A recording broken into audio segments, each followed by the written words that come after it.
waterfront here, but we've been able to deliver. Okay, we're going to take you live now to an announcement being made by the federal government, the federal Housing Minister Nate Erskine-Smith, speaking now alongside Mayor Olivia Chow. This is an announcement of $2.5 billion in agreements to build more rental homes. Let's listen in. It was in December, but we've now got over the finish line the $1.2 billion deal on public transit, making sure that the city is able to acquire Line 2 subway cars with federal support. It's a program that is not just for Toronto. That program is designed for supporting stable, long-term, predictable, state of good repair transit all across this country to strengthen and expand existing transit networks. But it's going to make a huge difference. You know, as someone who rides the subway, it's going to make a huge difference here in our city, making sure that we are able to upgrade the Line 2 with federal support.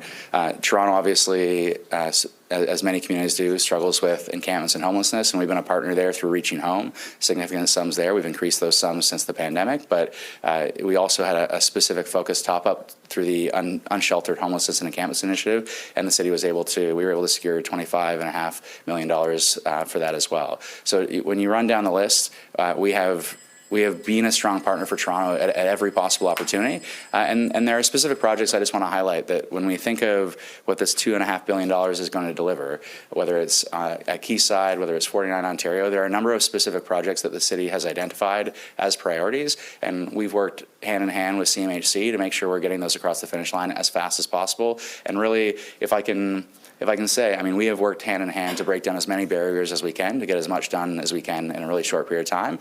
And we're going to continue to build up the city as much as we can and continue to be a really strong partner as a federal government for the City of Toronto. Thank you.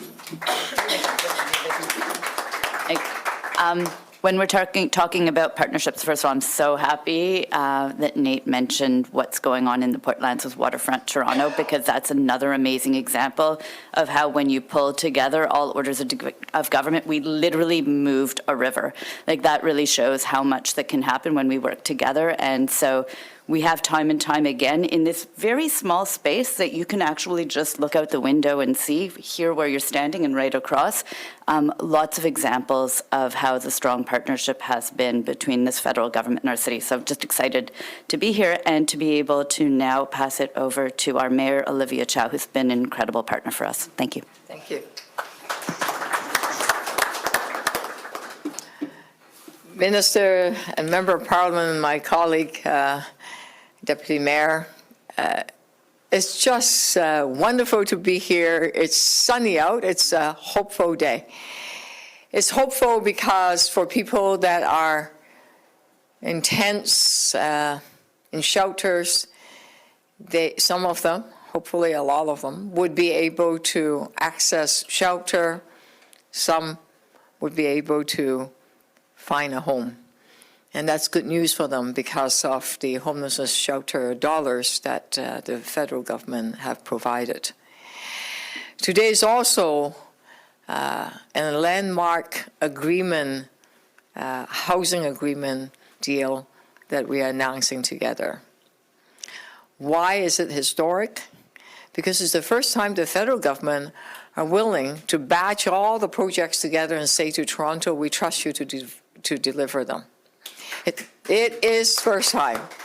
It is a Toronto built, modeled under the BC built that was done a couple of years ago with the province in British Columbia. When I saw that, and I said, wait a second, we too are building housing. So I immediately said to the finance minister, what about us?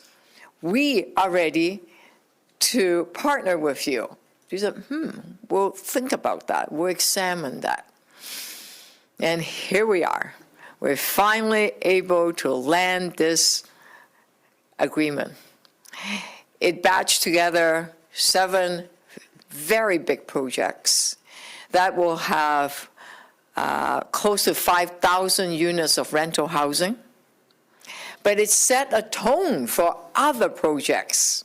140 Merton. I can go down the list. There's one in Eglinton. There's one in Regent Park. There are projects. Bay Terminal. I see Create TO here. Yes, Bay Terminal. Tricon, right? So there are lots of other developments waiting. We knew last year that the housing pipeline, the market is frozen. No one is building because the interest rate was high. So in November, the City of Toronto said, we will waived development charges. We will reduce the property taxes. We will make the cost of building lower. That is what we put out. Within a month, we got 76 applications, 30,000 units of housing, 20% of them affordable, developers saying that we are ready to build. We could only afford 8,000, but even though we said yes to 8,000, they still need low-cost financing, which is why this agreement is so critical. It is critical because the federal government is now saying, we trust the City of Toronto, we will partner with you, we will unlock the market, we will make the financing work, we will make the math work so that the shovel can go into the ground. These projects have zoning approval, it has land, it has all the cost saving done by the City of Toronto, and the home builder is saying, we're ready. Now, it can happen because of the federal agreement. So that's why it's landmark historic agreement. Thank you, Minister. It was non-stop conversation. It was keep looking at the watch. When can we do this? When can we do this? When can we do it? When can we sign the agreement? When can we announce it? Project, can this project go in? Can that project go in? And it got done. And so the $2.2 billion agreement here is very, very critically important. But there are another $4.5 billion that are on the table. And we're ready. And the applications are going in. And the home builder is saying, we're ready to build. Let's make it happen. So we will continue to work with CMHC. And whatever happens, elections, we will continue to work together because this agreement said to us, together we are stronger. Partnership is what it takes. We are waiting for the provincial government to come and say that please let us unlock the other 20,000 units because we can only afford 8,000 units. There are another many thousands waiting. So if the provincial government can step up and say to us, here's the rebate, you can make it cheaper to build, absolutely, we can then unlock a lot more units and make sure the pipeline's not frozen. So housing can be built. I also want to celebrate something that it was announced just a month ago, okay? Not short time ago. It is to build the infrastructure. The Quayside building, which is 1,800 units or thereabouts, is plus, yeah, which is across the street over here, and with 20%, 30% affordable housing, which is great. But it needs infrastructure. It needs sewage, pipe, all of those things. The agreement with the Waterfront Toronto unlocked that money because it's a tripartite agreement. Provincial, federal, city came together and said, yes, we will do the infrastructure so that the housing can be built. We make that announcement. Now, Quayside can be built because the low-cost financing. This is the last piece of the puzzle.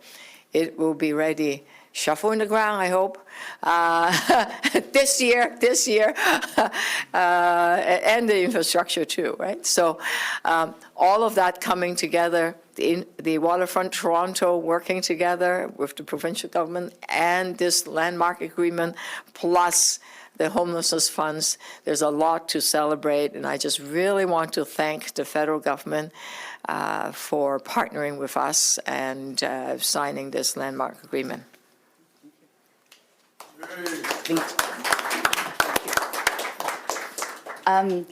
I was actually really happy because we talked about the infrastructure, we've talked about the buildings, and another part that we can really partner on, and we have partnered on for livable cities, is more parks and green spaces. So just this summer, you will be seeing a park opening up in the Portlands, the Promontory Park. That's, again, another partnership between the federal government with the city, that one involving the province. Another one, that was the last time that I was able to, well, not the last time, but one of my favorite times that I was able to be at an announcement with the Deputy Mayor, Asma Malik, was for Love Park in Toronto. Again, another example of federal government and the city working together to make more livable spaces for our cities. So really wonderful to be here with you again today. Thank you very much, Julie, and thank you to the Minister and to the Mayor and for everyone's hard work in ensuring that we are here. And we know that the impact of the housing crisis is felt in every neighborhood and every part of our city. And today's announcement and the commitment means that we are making historic gains in addressing that crisis through affordable housing, through purpose-built rental. That's the Deputy Mayor, Asma Malik, speaking alongside Toronto Mayor Olivia Chow, also the Federal Housing Minister Nate Erskine-Smith, making this announcement. It's an agreement to build more rental homes in the city, $2.5 billion, so major cash here. They're all contributing. What we're hearing, a total of 4,831 rental homes. That's the goal. We know, of course, the need is there. A lot of people talking about affordability. About 1,000 of those homes, again, more affordable. That would be the goal there. So we'll continue to follow and see what they have to say about what the plan would be for our city and the mayor hopeful that she can get people out of shelters and out of tent encampments and into homes under this plan.